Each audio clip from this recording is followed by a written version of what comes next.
Não tem nem ideia da importância que tem isso na vida das crianças, de nossos filhos. Então são ignorantes. Deus pode perdoar tudo. Mas este outro que já conhece a Deus e que esteve investindo no filho, na filha, Deus na vida deles. Agora, quando os filhos ficam bonitos, ficam jovens, ficam grandes, ficam trabalhadores, ficam capazes de um monte de coisas, são elogiados por todo lado. Agora eu quero para mim. Eu investi nele. Sou eu, pais, você, mãe, que está se desviando do propósito de Deus e desviando seus filhos do propósito de Deus.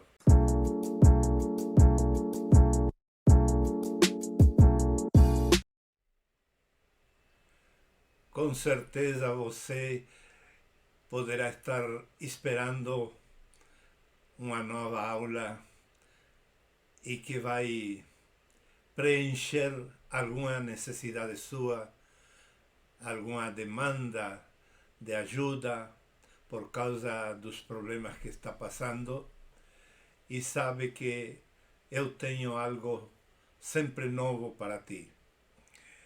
E digo com certeza porque as pessoas que já me ouviram por algum tempo, já leram meus escritos, que eu estou na internet, vão me achar, vão me encontrar melhor.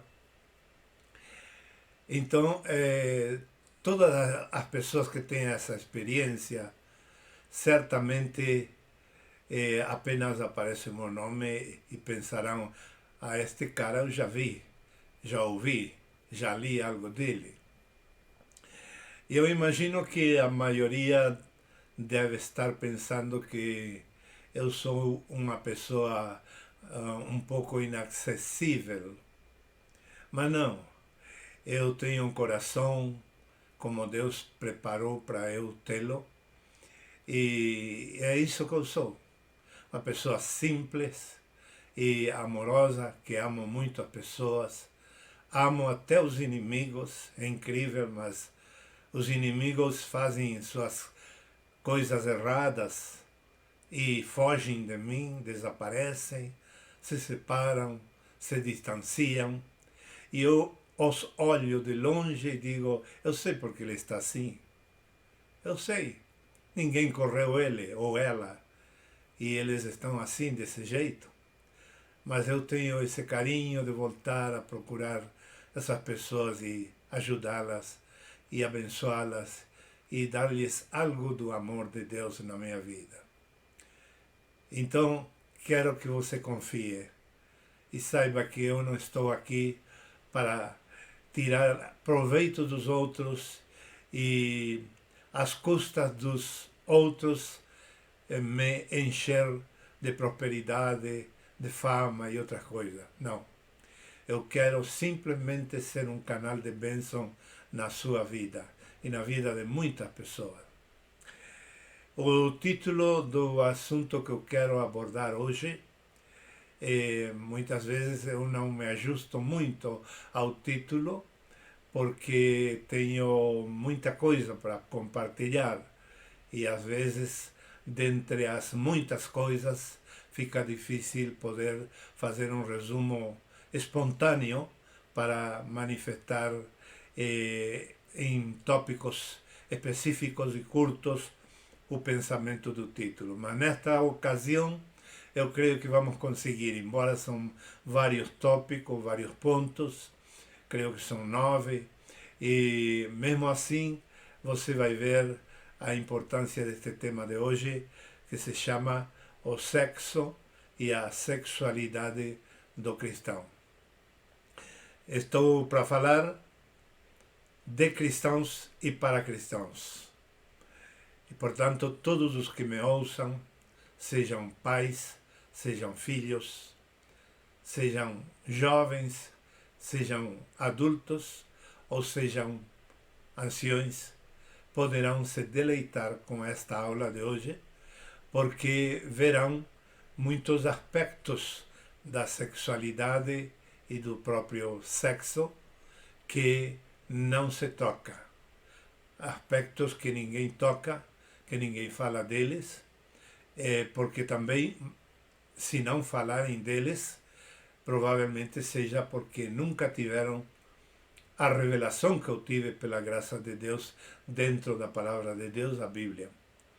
E tendo essa revelação, porque viu que as inteligências, que são consideradas 7, outros autores dizem que são 9, seja que forem 7 ou 9 as inteligências na vida humana, viram que está a inteligência, creio que é cinética ou cinética, ou a espacial, uma coisa assim, que é uma inteligência que mede os espaços. Ela olha e já tem uma ideia das coisas por medidas. E sabem que eu não desenvolvi muito essa inteligência para o desenho. Eu faço desenhos, mas não muitos, nem muito variados. Mas eu tenho essa inteligência desenvolvida enquanto a conceitos. Quando eu pego qualquer tipo de livro e estou lendo ele ou estou terminando de ler, fico pensando e consigo alinhavar o primeiro pensamento colocado por uma palavra ou uma frase até a última página, e através de todo o livro eu consigo ver um alinhamento. E isso posso levar para desenhos ou para esboços importantes para mim mesmo e para ajudar a pessoa. Essa facilidade eu tenho, e eu tenho visto em toda a Bíblia, desde o começo até o fim, o tema do sexo e a sexualidade do cristão. A Bíblia não vai se importar muito na sexualidade dos não cristãos. Será porque Deus faz a acepção de pessoas? Não, não é isso. Simplesmente porque Ele criou a humanidade com um propósito.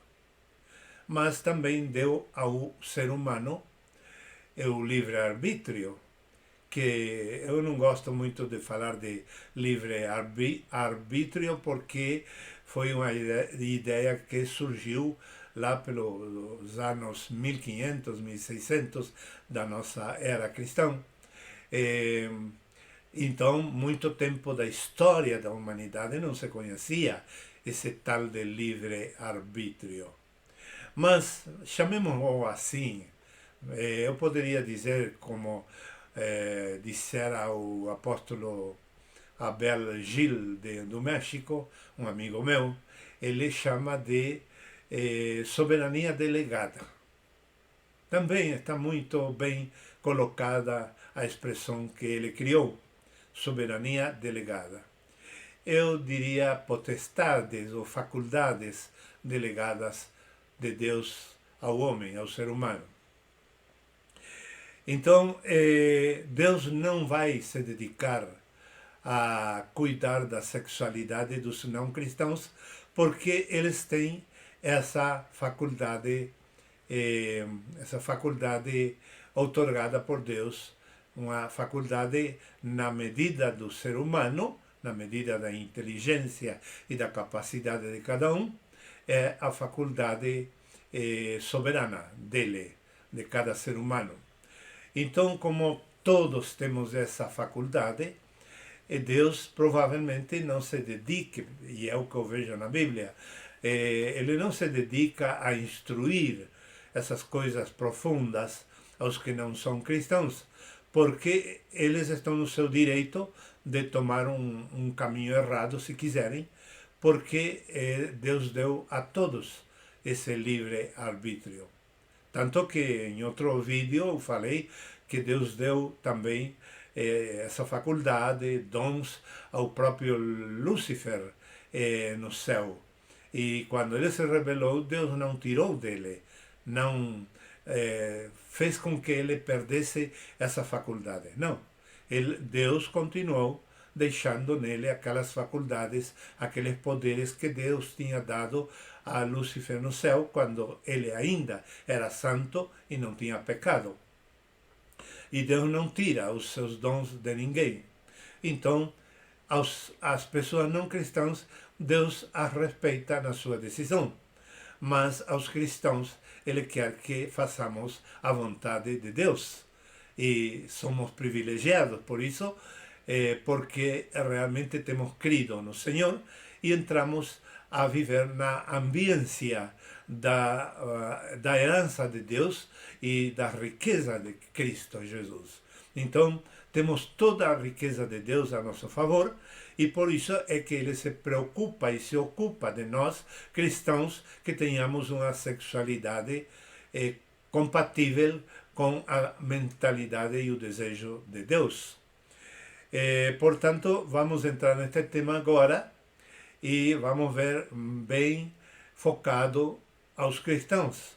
Eu quero que vocês entendam, eu repito, Deus não está preocupado com o não cristão, mas sim com o cristão. Portanto, se você que está me ouvindo, está participando desta aula, é um cristão ou uma pessoa cristã, então você tem que ter a delicadeza de tomar com muito cuidado este conhecimento, sem nenhum tipo de exageração na interpretação, nem distorção, nem rechaço, senão uma atitude humilde de aprendizado, porque são conhecimentos que vêm do próprio Deus e que estão na Bíblia. E a gente sabendo extrair da Bíblia, por meio de uma exegese correta, temos todos estes conhecimentos que eu vou compartilhar com vocês agora. Tá bem? Estão me ouvindo? Estão entendendo? Eu acho que sim. Então, eu com muita alegria vou compartilhar com vocês estas coisas tão maravilhosas. Oh, quem me dera que tivessem me ensinado estas coisas quando eu era adolescente, quando eu ainda não namorava. Quem me dera que todas estas coisas eu conhecesse nos primeiros anos de namoro, de noivado, casamento.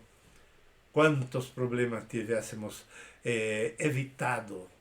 E quem me dera eu conhecer tudo isto em profundidade, porque em uma hora de vídeo eu não vou poder desenvolver profundamente, mas sim pontualmente.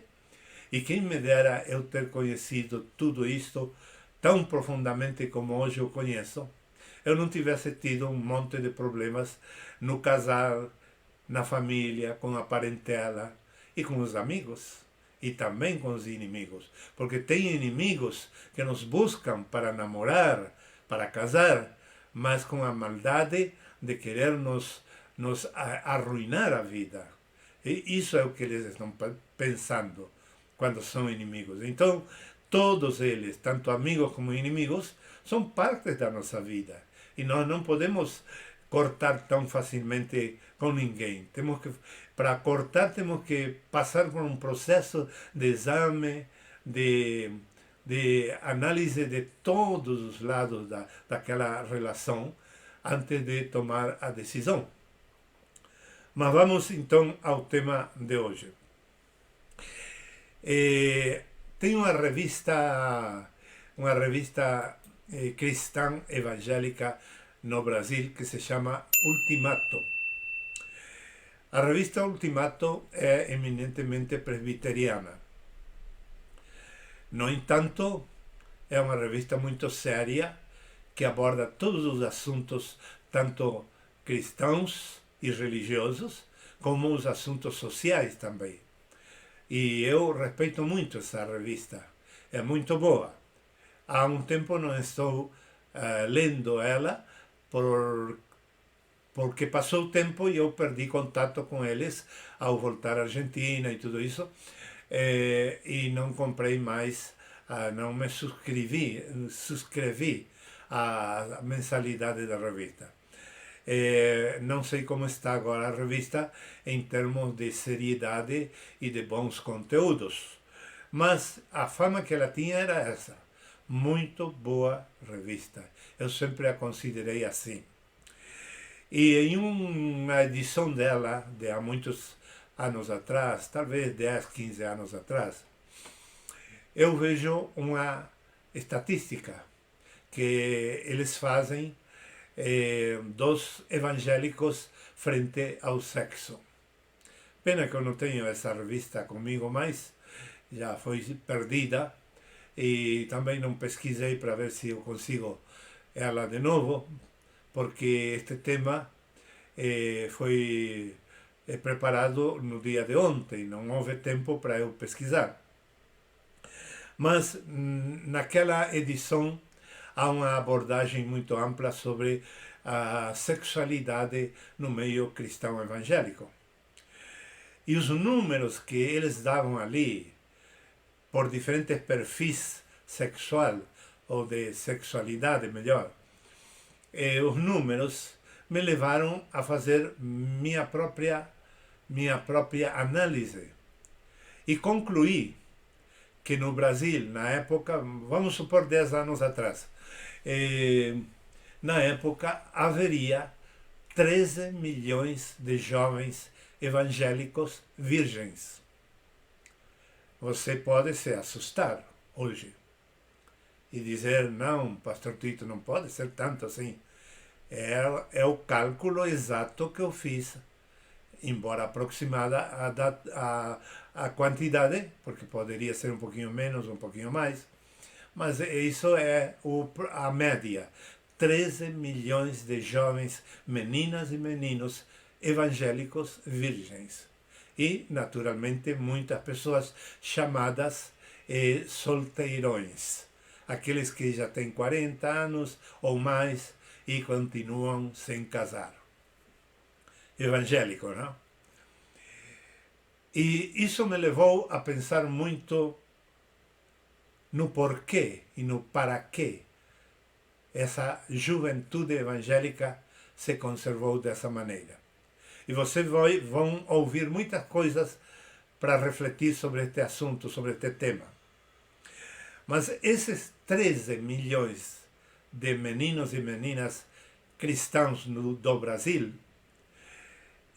são, na minha análise, eminentemente moralistas. Eles cumprem com uma moral religiosa, não tanto com o temor de Deus, não tanto com o respeito a Deus, não tanto por uma devoção a Deus, nem muito menos por uma vida de mártir a favor de Cristo e o Evangelho. Nada disso. O que eu vi muito em toda a abordagem é um moralismo extremo de querer levar uma vida sem pecado, conforme o entendimento que eles têm de pecado.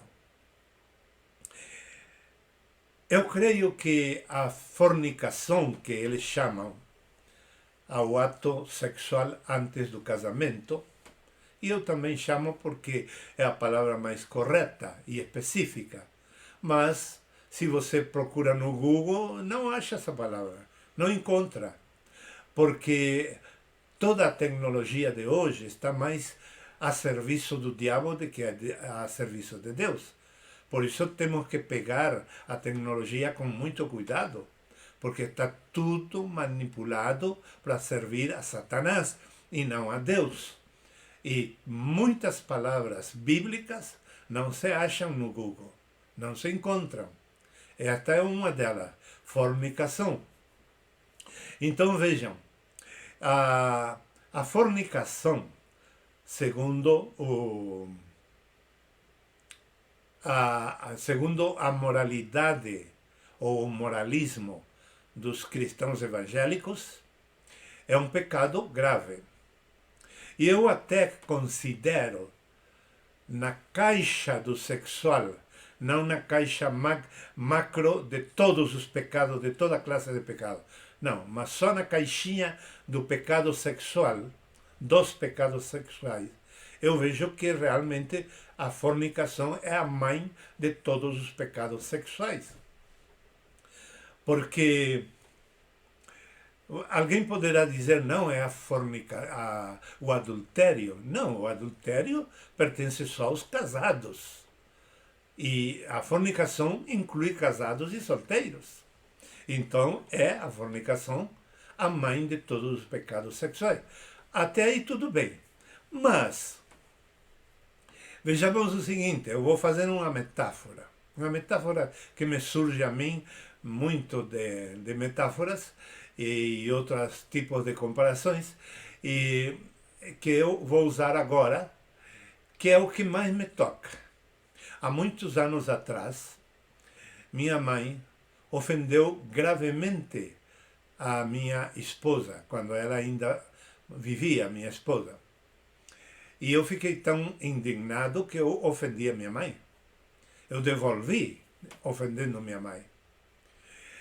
E então ficamos assim, divididos, separados, por 5 meses. Depois eu voltei, me reconciliei com minha mãe e tudo seguiu normal e ainda muito melhor que antes. Graças a Deus. A reconciliação faz muito bem. Mesmo que eu, na teoria, pelo desenvolvimento do problema, eu não devia ser o primeiro em se arrepender e pedir perdão. Mas eu fui. E me aproximei da minha mãe e isso se resolveu. Mas ficou aquela lição no meu coração. E a metáfora é esta. Ofender a uma mãe e que a pessoa que ofende a mãe seja o filho, o próprio filho, a própria filha, é muito doloroso de ambos os lados. Muito doloroso mesmo. Eu creio que é uma das ofensas que mais toca ao nosso ego, nosso próprio ego. Que provavelmente muitos terminam de ofender sua própria mãe e vão embravecidos para seu lar, para sua casa, dizendo nunca mais. E talvez, uma hora depois, está voltando a pedir perdão. É provável que muitos estejam fazendo isso.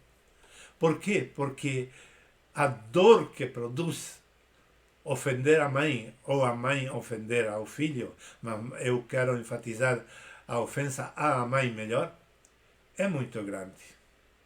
É muito grande mesmo. Agora imagina você, Deus nos cria com sexo, com um propósito, para que glorifiquemos a Deus. Já você vai ver melhor isso. E nós, em vez de glorificar a Deus com nosso sexo, usamos para nossa glorificação, para nosso deleite somente. E facilitamos ao diabo e seus demônios usá-lo para o mal, para o pecado. É como ofender a mãe. Deus tem de chorar. Não tem outra. Deus tem de chorar, realmente. Porque ofende a Deus profundamente. Qual é o propósito principal do sexo? São dois em um só, como o principal. Em primeiro lugar, ou como uma moeda de dois lados, pelo primeiro lado, o propósito do sexo que nos dá Deus, já no ventre da mãe. Ninguém mete a mão para criar um sexo lá. A mãe grávida também não faz nada para que isso aconteça. Comer isto ou aquilo, ou deixar de comer certas coisas, não cria sexo no ventre da mãe. Ou seja, não há nenhuma alternativa humana que possa produzir o sexo que nós queiramos. Não existe. Eu creio que nunca existirá. Segundo a própria ciência me respalda. Então, o propósito do sexo no ser humano foi, de um lado da moeda, que refletisse Deus e representasse Deus na Terra. Ou seja, pelo sexo, nós estaríamos capacitados para refletir Deus, que pode criar, e representar Deus ao continuar criando gente para Deus, para o propósito de Deus. Então, esse é o primeiro propósito do sexo. Do outro lado da moeda, o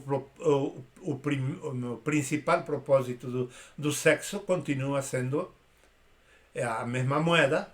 Então, do outro lado, é fazer de cada ser humano novo um guerreiro que ajude a Deus a destruir a Satanás e o pecado. Deus não nos deu sexo para a patuscada, para a folia.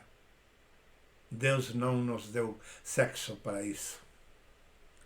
Quando nós desvirtuamos o uso do sexo para a folia, abrimos uma brecha que facilita os demônios entrar na nossa vida. Enquanto recém distorcemos o uso do sexo, que era para reflexo de Deus e para representar Deus e para gerar guerreiros, soldados a favor de Deus e em contra de Satanás, o que corrompeu o ser humano. Enquanto nós estejamos deixando de lado esses propósitos e distorcendo-os para um uso de folia, ainda não há um pecado. Há apenas um desvio, uma desviação do propósito. Há um erro apenas, mas automaticamente, por ser um simples erro que não é tanto um pecado, senão uma brecha, o diabo aproveita. E quando o diabo aproveita, se torna pecado em nós. Porque o diabo vem para nosso corpo e para nossa psique dançar burlando-se de Deus, zombando de Deus. Que essa criatura que ele criou e deu essa potencialidade de criar mais pessoas para serem guerreiros a favor de Deus, estava se convertendo em favoráveis a Satanás.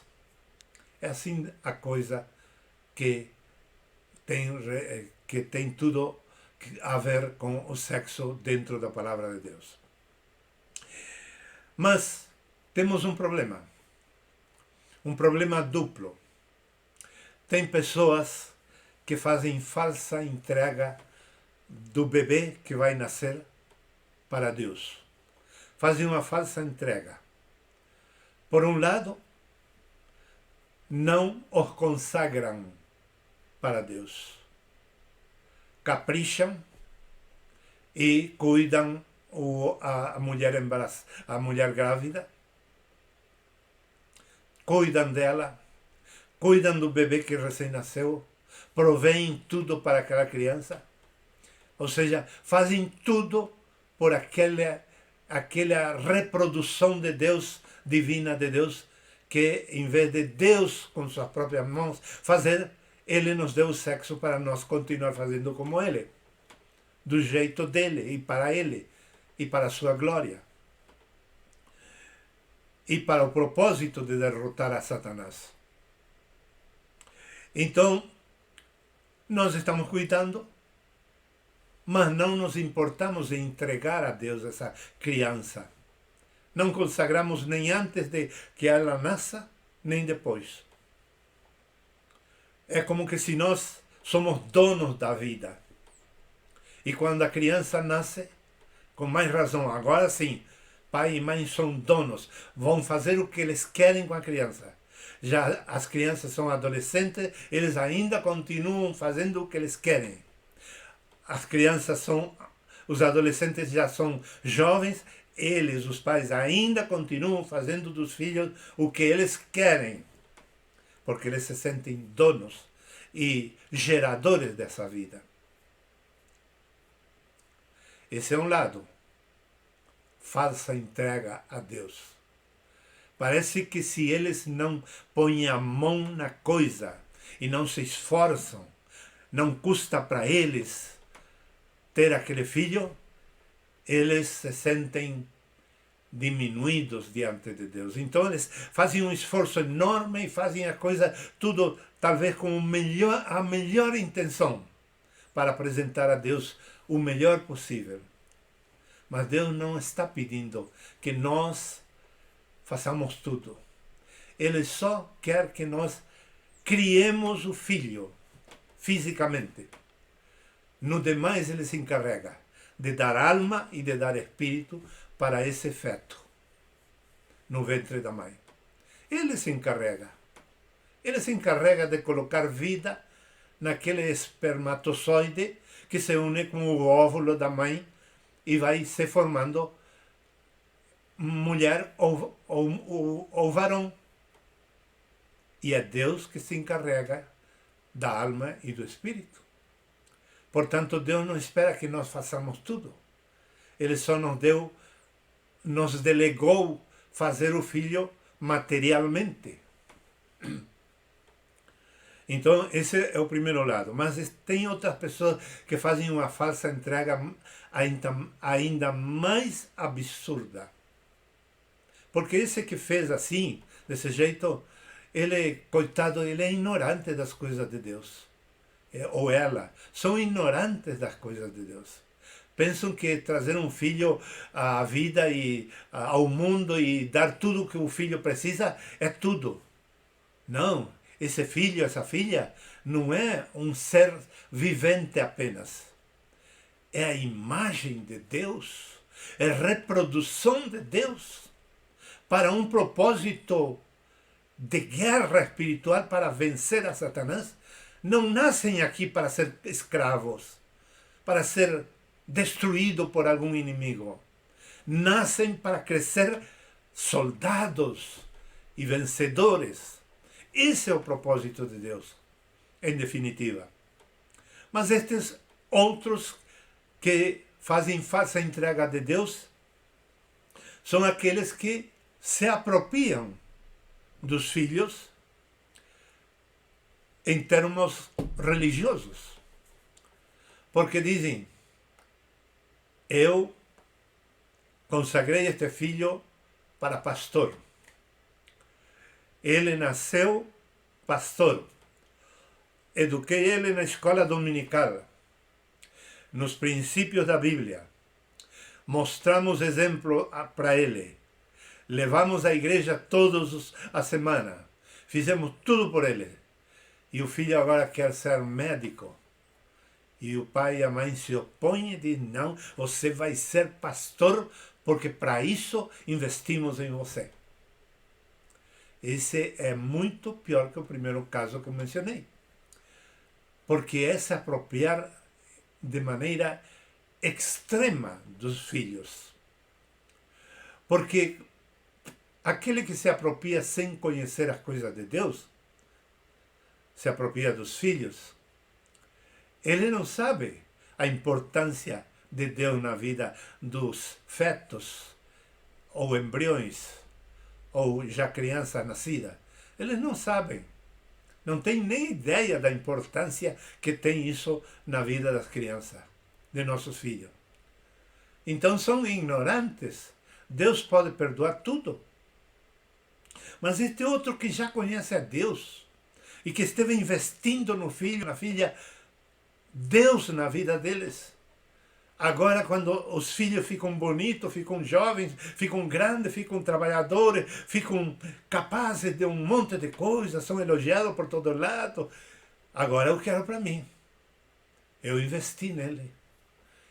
Sou eu, pais, é você, mãe, que está se desviando do propósito de Deus e desviando seus filhos do propósito de Deus. Isso é grave. Em terceiro lugar, vemos a hipocrisia que existe no meio dos crentes evangélicos. Porque há, com respeito aos pecados, uma falácia muito grande no meio evangélico. Muito grande a falácia. Pecado é o que o outro faz, mas o que eu faço não é pecado. Só um exemplo. Mas também há outros exemplos.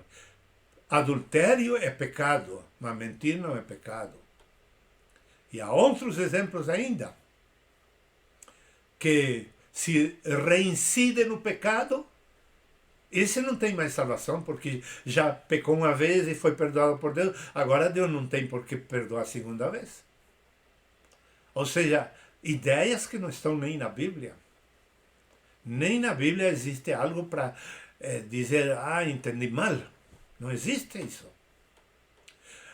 Enfim, há muitos outros lados da questão pecado. E os cristãos evangélicos, em sua maioria hoje em dia, estão perdidos nesta questão. Tão perdidos que chegam a ser hipócritas. Porque se a pessoa está confusa, mas não é categórica, não é porfiada em meter ideias erradas que mantém nos outros, então poderá ser perdoada como uma pessoa enganada. Mas se ela insiste em querer ensinar aos outros errado, sabendo que não é bem assim, não é bem por aí, então ela é uma hipócrita. Isso é lamentável, não? Virgindade, no ponto número 4. Virgindade, vejam. Maria, a mãe de nosso Senhor Jesus Cristo, ela foi virgem. O Antigo Testamento prova que houveram outras virgens no povo israelita. E o Messias viria do povo israelita, como de fato veio, por Jesus Cristo. O Messias veio e se chama Jesus Cristo. Era judeu e nasceu no meio do povo judeu. E houveram muitas virgens.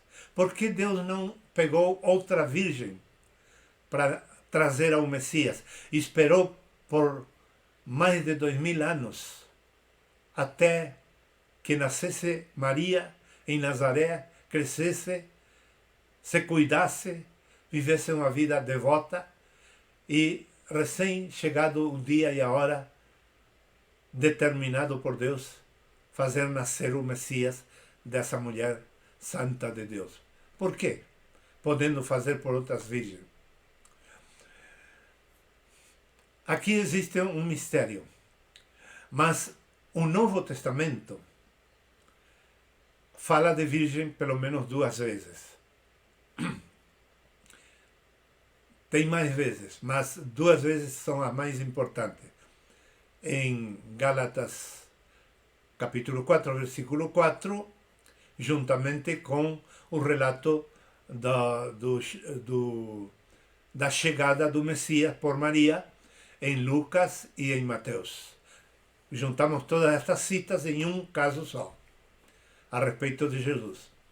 E depois também fala de homens, seres humanos como nós, e mulheres, que seguem ao Cordeiro no Apocalipse, capítulo 17, versículo 14. Seguem ao Cordeiro por onde quer que eles vá. São homens que nunca tocaram mulheres, diz ali. E são virgens para Deus. Por que esses 2 casos na Bíblia? O caso da virgindade dos que não tocaram mulheres no Apocalipse, ou seja, está falando de homens.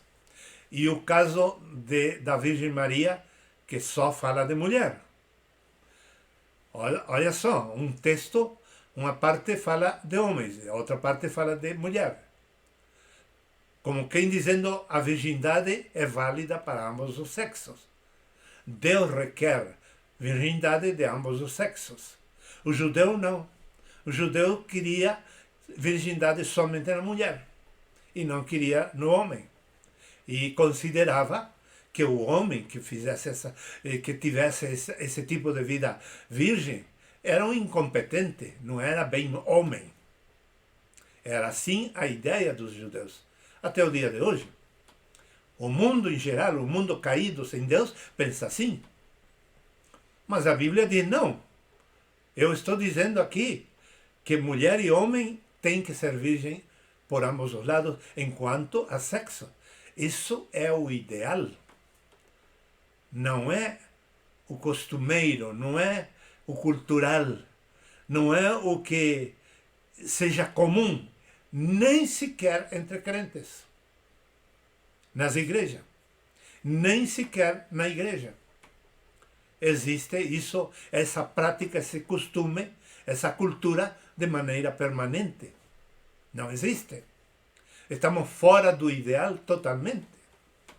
Então não temos como brigar com ninguém, porque deixou de ser, de vigorar aquilo que é o ideal. Não vamos mudar o mundo. Não temos como mudar. Para isso poderíamos tentar em mudar a igreja somente.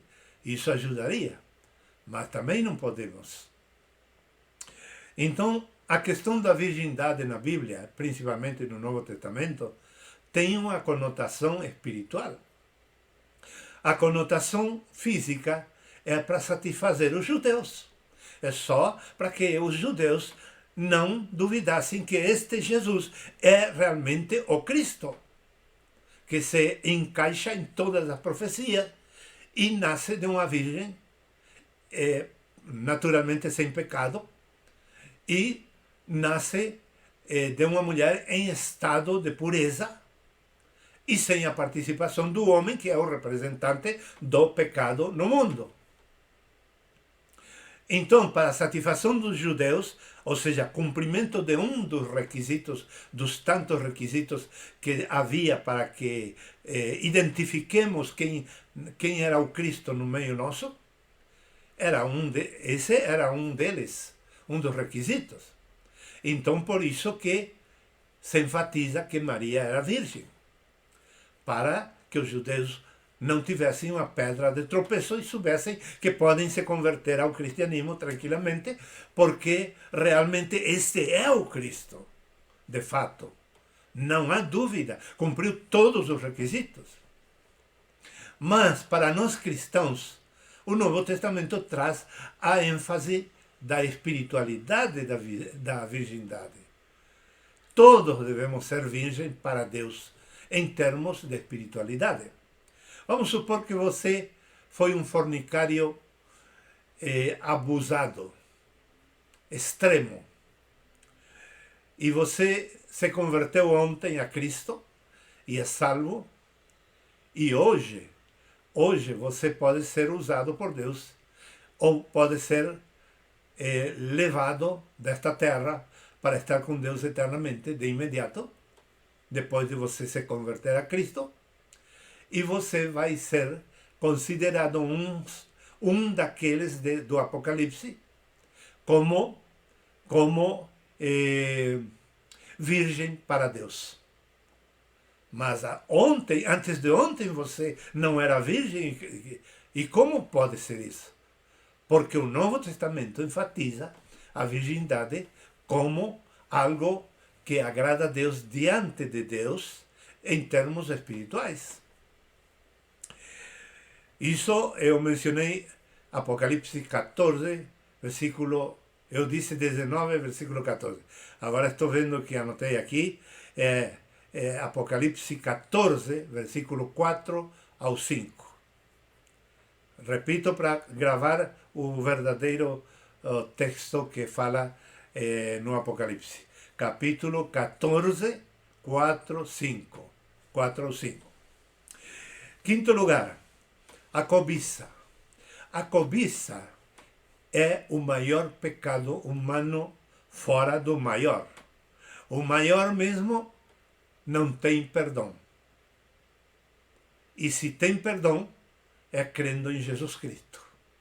Não crê em Jesus Cristo, tem morte eterna.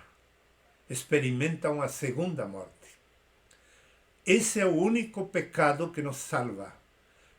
Quando nos arrependemos desse pecado, de não crer em Jesus Cristo, cremos no Senhor Jesus e o recebemos como nosso Senhor e Salvador. Aí temos o perdão. Se não cremos no Filho, que é o mesmo Deus, não temos salvação. Teremos condenação eterna. E iremos à segunda morte, que é a condenação eterna.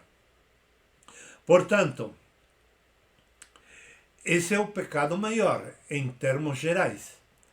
Agora, tirando esse pecado maior, eu já não devo nada para Deus neste ponto, por dizer de alguma maneira, porque eu já criei em Jesus. Eu já creio em Jesus. Então eu já passei de morte para a vida.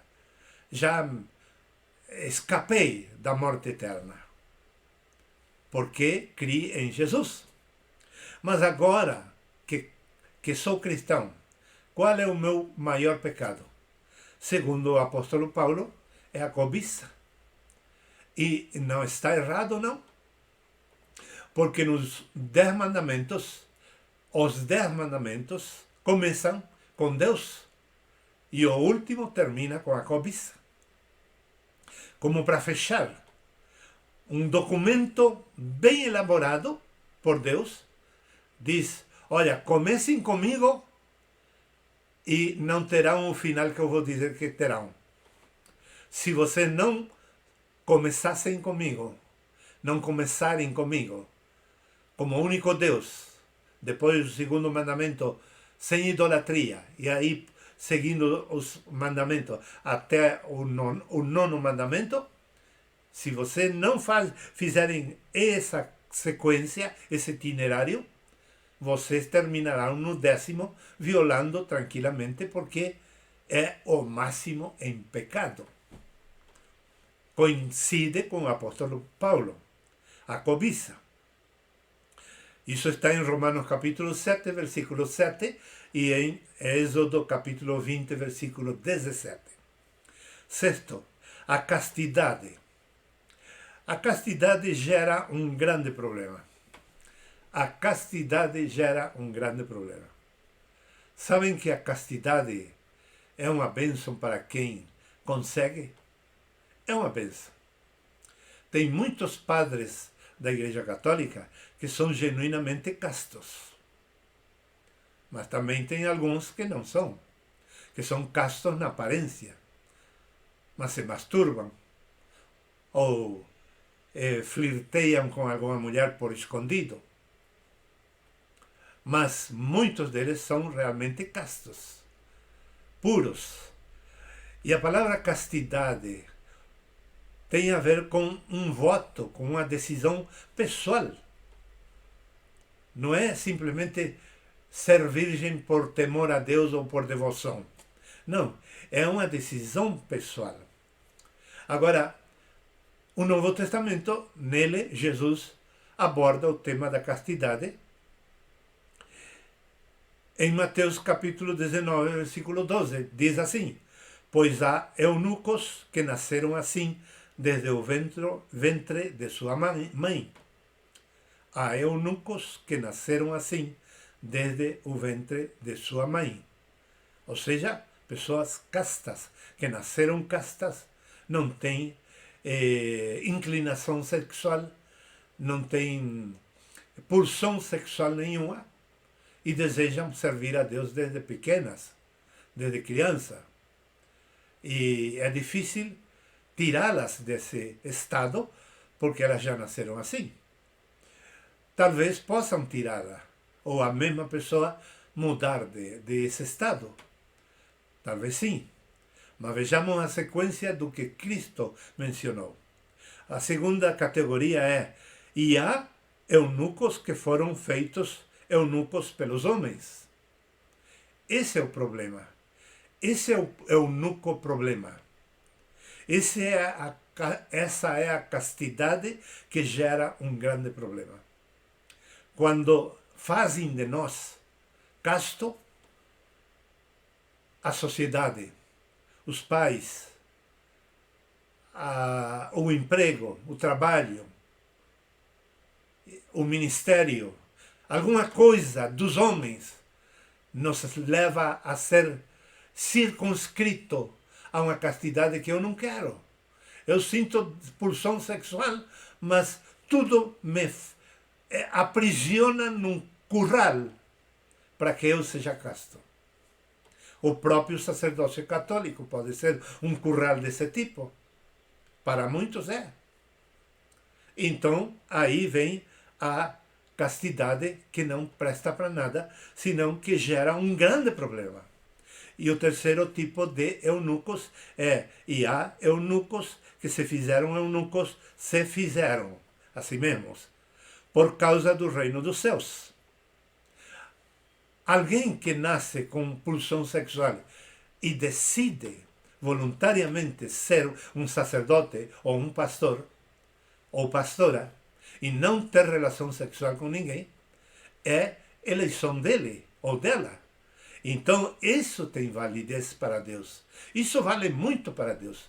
Porque é como a mãe de Jesus, aí nesse caso, esses crentes, esses pastores, essas pastoras, não imitam a Jesus. Estão imitando a mãe de Jesus. Imitam a mãe de Jesus e se consagram para um ministério. Então, isso é muito importante. Agora, se elas, além de se consagrar fisicamente para um ministério, sendo eunucos, ou seja, castos, ademais disso, se consagram em tudo, em não mentir, porque isso está lá no texto de Apocalipse, que não foi achada mentira na sua boca. Se ela se consagra em tudo isso, ter um lábio puro, santo, de bênção, não de murmuração, não de pecados. Então, agora sim, ela está se espelhando em Cristo. Então ela se espelha, ela ou ele, se espelha em Maria e se espelha em Cristo. Imagina, duplo exemplo.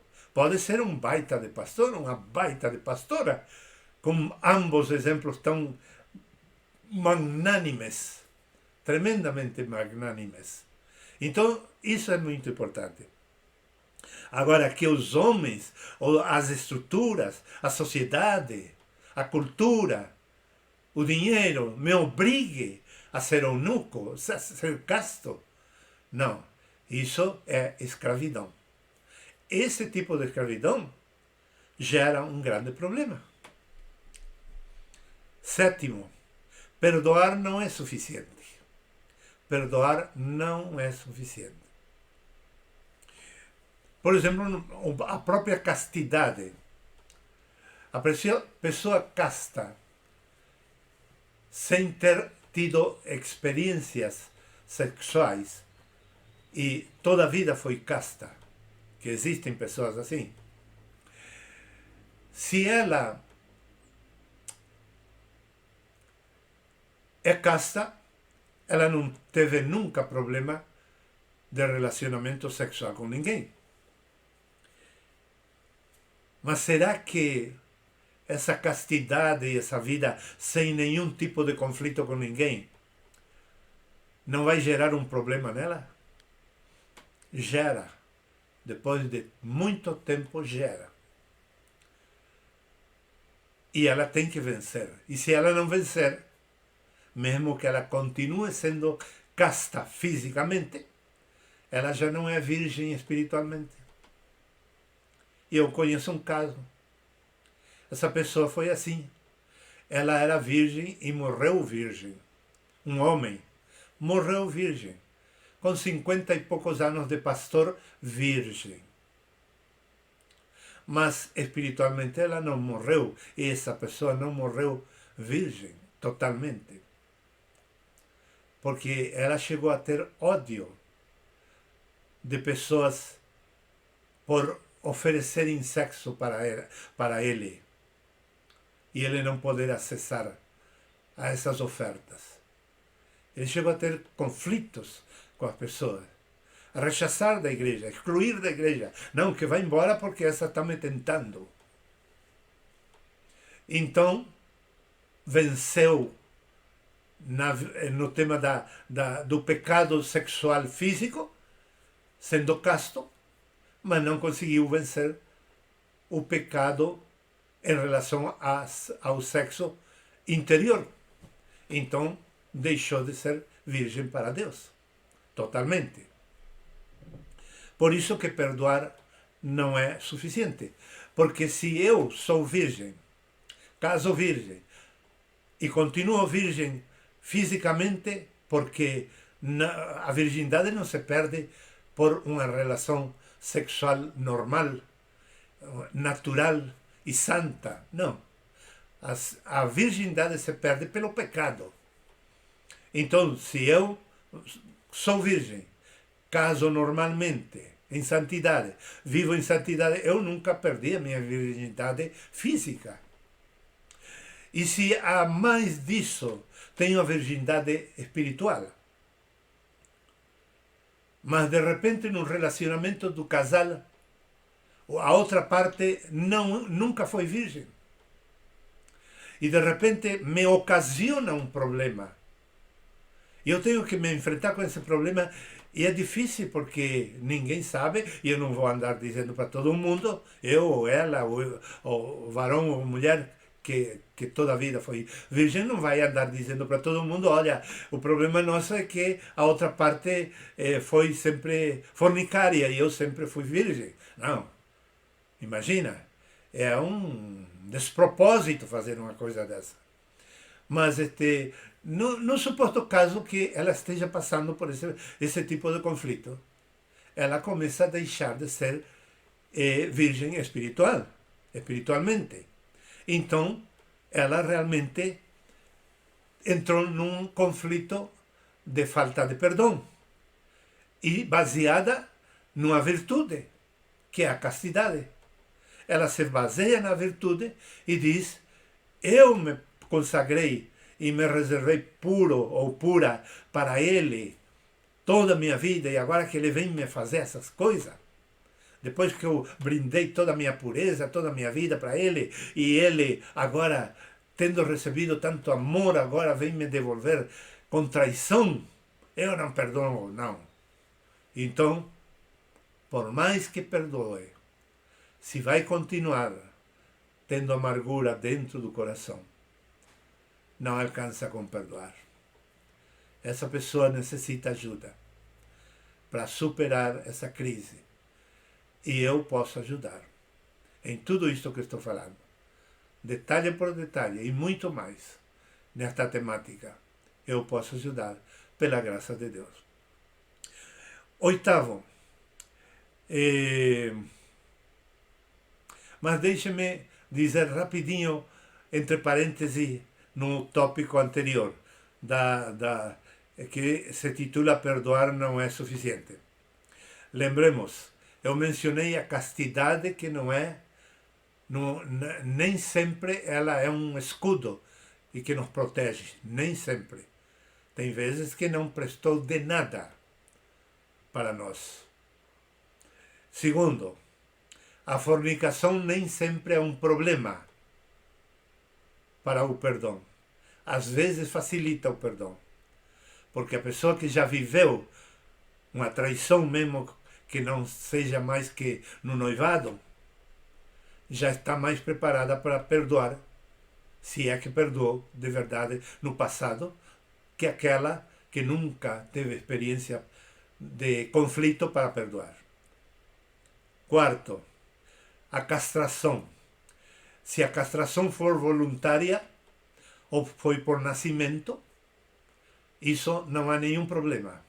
A pessoa vai sobreviver aos conflitos que puderem haver na sua vida de relação com o sexo oposto.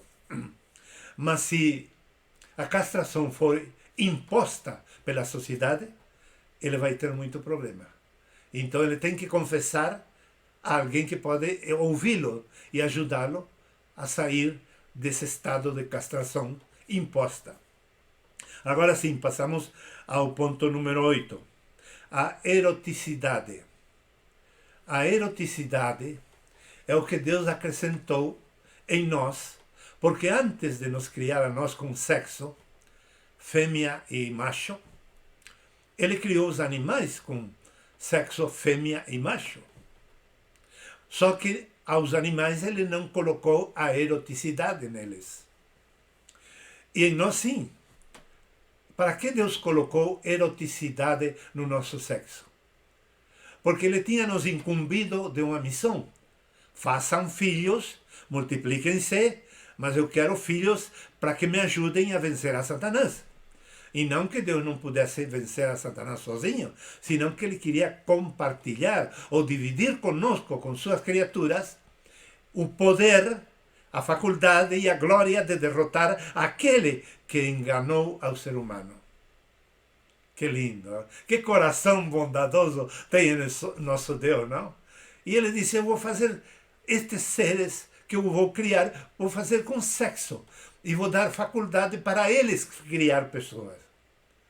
Mas para que eles não criem pessoas como os animais, que não sabem nem quem é filho e quem não é filho deles, e fazem como obrigado pelo instinto, eu vou colocar neles a eroticidade. Que eles, enquanto me servem a mim, gozem, sejam felizes. Que propósito mais extraordinário! Tremendamente extraordinário o propósito de Deus. E claro que o diabo viu isso. E descobriu isso. E por isso que o diabo assedia constantemente na questão sexual da pessoa. Porque se ele puder nos desviar de agradar a Deus e agradar a ele está ganhando batalha contra Deus. Isso é grave. Mas é importantíssimo nós entender para escapar do inimigo. Nono ponto, o último, as brechas. Sabem que as brechas é muito mais perigosas que o pecado? Porque o pecado acontece depois que houve brecha. Nunca antes. O pecado acontece havendo brecha. Eu vou dizer uma frase, uma oração um pouco forte para muitos cristãos. Mas não se assustem, não é heresia. Jesus deu brecha para Satanás. Jesus deu brecha para Satanás. Porque ele estava com fome e sede, e o diabo aproveitou essa situação, essa brecha, e veio a tentá-lo. Mas na tentação ele venceu a Satanás. Então, Jesus não pecou. Mas a brecha estava. Então, o que nós devemos cuidar na nossa vida sexual não é o que fazem os evangélicos, da religião evangélica. Uma sobreênfase, uma superênfase no pecado e no pecado do outro, não no meu, os meus. Não, não é isso. Nos focarmos no pecado não serve de nada. Ninguém muda, ninguém se arrepende porque nós gritamos que ele está em pecado. Não. Porque nós queremos convencer que ele pecou e ofendeu Deus. Não, deixa por conta do Espírito Santo. É o que diz na Bíblia. A sua deve dizer a mesma coisa. Então, por favor, voltamos à Bíblia. O que é perigoso são as brechas. As brechas podem ser mínimas. Mínimas. Eu lembro uma vez, e termino aqui, eu fui levado por uma noiva de carro ao aeroporto, a voltar para casa, e ela viu que eu girei e olhava e seguia olhando um casal que ia passando no salão grande de espera do aeroporto. E ela vem caladinha e me olha e diz: te peguei, como tu gosta, não? E daí eu disse: não, fulana, sabe que eu tenho esse defeito, tinha, agora graças a Deus não tenho mais, que todos os meus irmãos têm. Minha irmã mais velha, ela está falando com a gente e não olha para a gente. Ela está olhando as pessoas que passam e segue falando. E ela fala sem perder a coerência do que está falando. E está olhando e às vezes até se inclina para olhar algo na rua e sigue olhando assim. E falando para a gente coerentemente. E todos nós, meus irmãos e eu, tínhamos esse defeito. E quando esta namorada minha me fez ver isso, eu me assustei. Eu disse, eu tenho que cuidar, porque eu estou dando brecha. Neste caso, eu dei brecha para minha amiga, que ficasse pensando mal de mim. Graças a Deus que ela me creu e eliminou essa ideia de mim. E juro que, ou a maneira de dizer, que ela hoje não diria que desconfia de mim. Até o dia de hoje, ela é amiga e confia realmente que eu seja uma pessoa honesta, moralmente correta. Mas dei brecha para Satanás. E eu posso dar brecha para Satanás quando eu fico olhando, simplesmente com olhar. Eu posso olhar por única vez e já dar uma brecha para Satanás. Ele vai contar quantas vezes eu olho a mesma pessoa, a mesma coisa, ou para o mesmo lado, e vai dizer, ele gosta destas coisas. Vem cá, demônio, vem cá. Vamos fazer uma reunião para assaltar o Tito Berry. E eu estou vendo que ele gosta de tal coisa. Vão lá e ataquem ele. Aproveitem. Isto é grave, meus queridos, mas funciona mesmo. Eu conheço muitíssimos casos que funcionou assim. Isto é gravíssimo e temos que nos cuidar. As brechas são o problema. A brecha. E não é difícil nos libertar das brechas. É só invocar o nome do Senhor. Diz Romanos 10 que quando queremos Deus perto de nós e nos auxiliando, temos que invocar seu nome, porque Ele não está longe de nós, está na nossa boca e no nosso coração. Crendo com o nosso coração e invocando na nossa boca, Ele vem de imediato. Então você não espere ser tentado pelo Satanás. Você suba ao ônibus, desça do ônibus, vá para a loja, venha da loja, vá para uma fila do banco, onde quer que você esteja, musite, fale baixinho para si mesmo. Oh, Senhor Jesus, me livra. Senhor Jesus, Senhor Jesus. Esteja seu coração e seus lábios dizendo essa frase constantemente, invocando o nome do Senhor, e você vai ver que as brechas não vigoram mais. Não damos mais brecha para Satanás e você cada dia peca menos. E chegará um dia que praticamente você não pecou nada. E se alguma coisa pecou, pecou por natureza, não por fatos, não por atos. Portanto, isso só Deus sabe, porque está no íntimo de nós, na nossa natureza, e só Ele vai julgar. E ninguém vai incomodar por um pecado que viu em nós.